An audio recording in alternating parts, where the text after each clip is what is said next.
Hola amigos, bienvenidos a una nueva edición de nuestro canal Seba Tech Channel.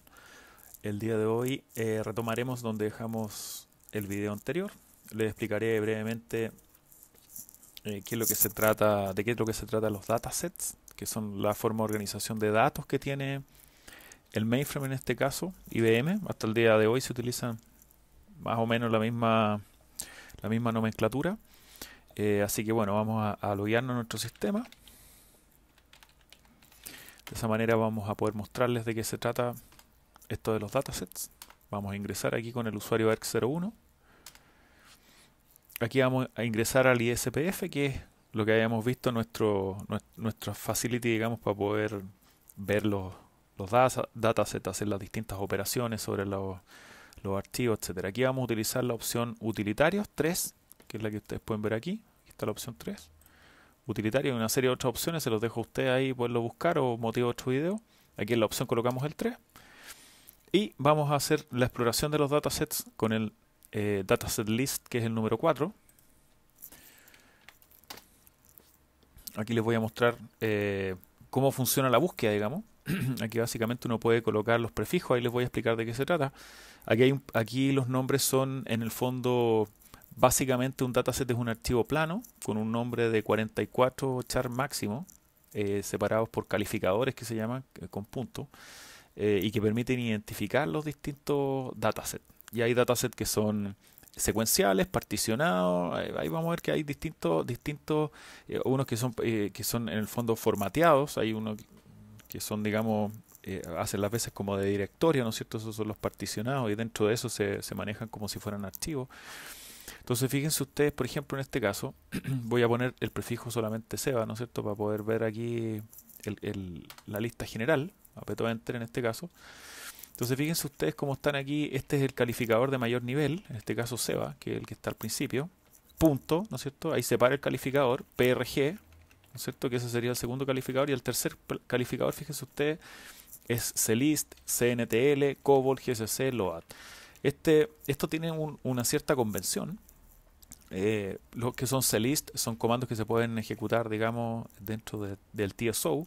CNTL también, que normalmente están los JCL, ¿no es cierto? Que son los JCL o el Job Control Language. Bueno, COBOL, ¿no es cierto? Que es el lenguaje de programación del año 59, ¿no es cierto?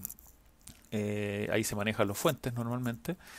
GCC, que es el compilador de C, el GNU C compiler, ¿no es cierto? Y LOAD normalmente se mantiene en todo lo que son los archivos binarios. Entonces fíjense ustedes, aquí hay una columna que dice format, que la voy a marcar aquí con el cursor, aquí con el mouse, ¿no es cierto? Ese format, fíjense que FB significa Fixed Block, y aquí dice U undefined. Entonces aquí son, en el fondo, todos estos que están acá arriba son de texto, son ocupados, digamos, con un formato fijo. En este caso, el formato lógico de separación de registro, el LRECL, es de 80 columnas, que es lo que se utiliza normalmente estándar, 80 columnas. Hay múltiplos de esos, 80, 160, qué sé yo, pero normalmente se utiliza 80 por las tarjetas perforadas, ¿no es cierto? Por los cards, para mantener compatibilidad en todo caso, si uno necesita hacer cualquier cosa. Fíjense ustedes, por ejemplo, en este caso el LOAD no tiene, es formato indefinido, no tiene largo registro, es libre, digamos, sin definir. Es importante no mezclar los binarios con los fuentes porque va a generar un verdadero desastre dentro del dataset. Como son en el fondo archivos planos, no es realmente un directorio esto, sino que son archivos planos organizados, digamos, con cierto formato. Si uno junto con el fuente llega a generar un binario, va a quitarle la columna esa de LRCL y va a perder el formato de fijo a undefined y va a costar muchísimo recuperar los archivos. Se pueden recuperar, pero son complejos. Bueno, volvamos entonces a los datasets. Aquí están los calificadores, el calificador de alto nivel o el prefijo que se llama también en TSO, la primera parte antes del punto, después viene PRG y por último viene el último calificador que se llama. Y esto corresponde a un nombre que puede ser de largo hasta 44 caracteres. En general se utiliza menos que eso. Y en general se utilizan estos tres calificadores. Hay veces que se utilizan dos, hay veces que se utilizan tres, pero en general se utilizan tres porque es lo más estándar. Entonces fíjense ustedes, para poder aquí navegar, el comando puede ser browse, que permite entrar dentro dentro del dataset y ver qué es lo que hay. Bueno, vamos a ver SEBA-PRG, por ejemplo, el primero.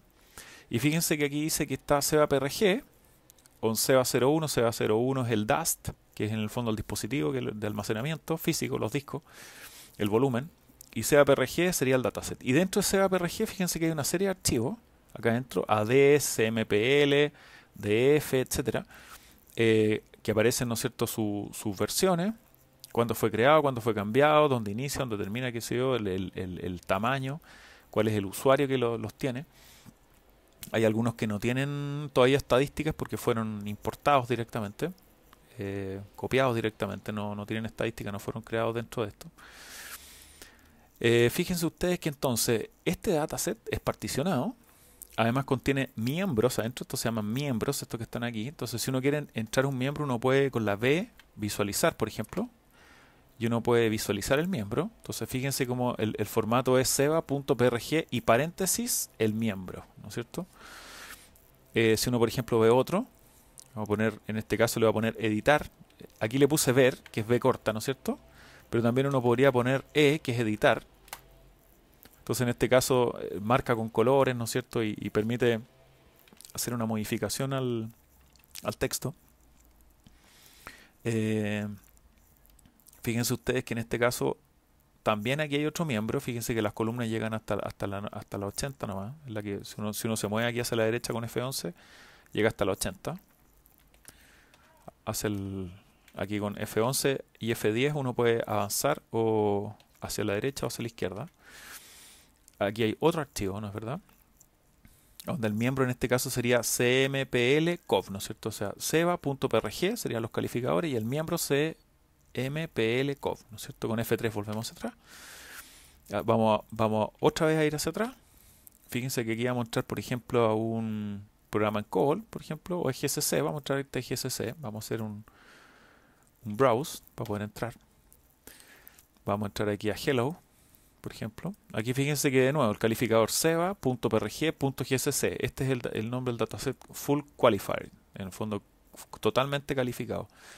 Esto normalmente se maneja entre apóstrofes, ¿no es cierto? Con el apóstrofe este símbolo, ¿no es cierto?, que está aquí. Entonces uno coloca el primer calificador, el segundo calificador, el último calificador y cierra el apóstrofe, y con eso está completamente definido el dataset, en caso que uno lo quiera hacer de referencia explícita, digamos. Ahora después hay formas de que uno solamente hace uso del PRG o el intermedio, ¿no es cierto?, cuando tiene el prefijo definido, pero bueno, no, eso se lo dejo a ustedes para que lo averigüen. Pero hay formas de poder hacer eso más corto. Pero en general, siempre utilicen cuando les pregunten dataset los apóstrofes, y con el calificador completo eso les va a dar seguridad que están accediendo a ese dataset. Fíjense ustedes, por ejemplo, en este caso aquí, yo tengo un par de programitas aquí que son muy sencillos. Yo aquí si le pongo, por ejemplo, ver o editar, vamos a ponerle editar, aparece aquí un programa en C muy sencillo. Fíjense, las letras minúsculas también son aquí permitidas, es cosa de decirle al editor que las pueda manejar. Por lo tanto aquí, por ejemplo, cuando uno se mete en algún programa, inmediatamente indica que el calificador, los calificadores son seba.prg.gcc y el miembro es in-out, ¿no es cierto? Bien. Entonces, para completar, tenemos un calificador de alto nivel, que en este caso sería Seba, ¿no es cierto?, que a veces se toma por defecto, asumiendo que a veces se asume el nombre de usuario. En este caso yo soy el usuario ERC01, pero yo tengo aquí otro formato. Esto vendría siendo como el proyecto, la unidad, ¿no es cierto? Después, en el último nivel, aquí hay convenciones, ¿no es cierto?, lo que estamos conversando. Y por último, hay formatos, ¿no es cierto? En este caso están todos formateados los de texto en 80 columnas y fixed block, o sea, son bloques fijos, y con registros lógicos de 80 columnas, ¿no es cierto?, para mantener la compatibilidad. Entonces después, si uno se mete, por ejemplo, a load, que es el único que está distinto aquí, y uno le pone browse, fíjense que aquí cambian los atributos. Aquí tengo algunos programas que ya están compilados. Si uno le pone aquí, por ejemplo, ver, visualizar, fíjense que estos son archivos binarios. Fíjense usted aquí, lo que sí entrega la información el editor de cuándo se hizo la compilación. Si uno se desplaza aquí hacia la derecha, pueden aparecer un poquito más de datos, identificación de los registros de entrada. eh, aparecen los distintos identificadores, los símbolos, hay una tabla de símbolos ahí también. Pero bueno, son cosas que son muy de binario, digamos. Y lo mismo pasa con cosas que están compiladas en C o cosas que están compiladas, por ejemplo, en COBOL. Pasa lo mismo. En este caso, este está compilado en COBOL, si no me equivoco. Eh, Aquí, si uno lo puede ver, sí, esto está en COBOL. Aquí este es un programa en COBOL. Pero esto no se debe mezclar nunca con los otros archivos que son de texto, fuente, porque estos tienen un formato que son no definidos, undefined, y no tienen un registro lógico de archivos. Eso sería por ahora. Muchísimas gracias y nos vemos en un siguiente video. Chao, chao. No se olviden de darle like y de suscribirse a mi canal. Gracias.